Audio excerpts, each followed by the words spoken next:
Malik est spécial parce qu'il avait cette manière de vraiment suivre la jeunesse.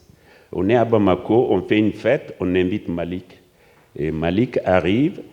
Et ce qui est fascinant pour moi, c'est que Malik, d'abord, il savait cadrer, mais il apprenait aussi la photographie parce que les jeunes qui prenaient un album de Aretha Franklin, the best hits of Aretha Franklin, dit Malik, prends ma photo. Malik, une photo ta. Et ça, c'est en bambara, ça veut dire prends ma photo. Et Malik te dit oui, mets-toi comme ça, mets l'album comme ça, et puis il prend la photo. Il était très très important parce qu'il nous permettait d'être qui. Par exemple, si on appelait quelqu'un Jimi Hendrix, c'est la photo qui nous permettait de devenir Jimi Hendrix. Malik Sidibé, il n'y a pas d'égal. Mais ce qui faisait Malik Sidibé, c'est qu'en effet, il aimait la jeunesse.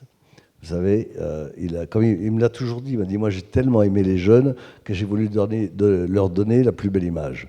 Et une soirée, Montia ne me contredirait pas, une soirée sans Malik Sidibé n'était pas une soirée réussie. À Bamako, avec les 45 tours des slow ou du rock, les jeunes pouvaient se toucher.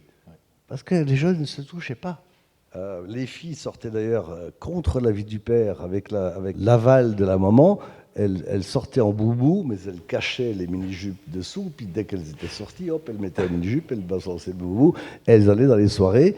Et Malik Sidibé, qui voit tout ça, il fait poser personne. Il regarde avec son appareil. Dès qu'il voit une scène splendide, un jeune qui est super bien habillé, un couple qui... C'est plein de joie parce que c'est l'indépendance, il y a que de la joie, de l'espoir, la jeunesse est transformée complètement.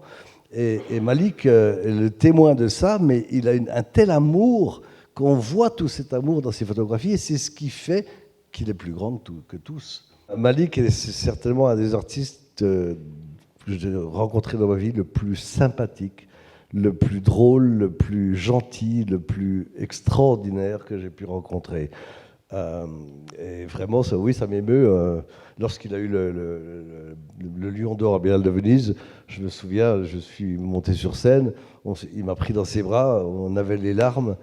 C'était immense parce qu'en fait, ce petit berger Peul qui obtient tous les prix de la photographie qui puissent exister jusqu'au Lion d'Or de la Biennale de Venise, c'est gigantesque. Malik, il se prêtait volontier à tout ce qui était positif, à tout ce qui pouvait aider un pays, à commencer par la musique. Donc pour le sida, c'est rien, ça ne m'étonne pas qu'il ait plongé à côté de Malik Barbier-Muller dans ce projet.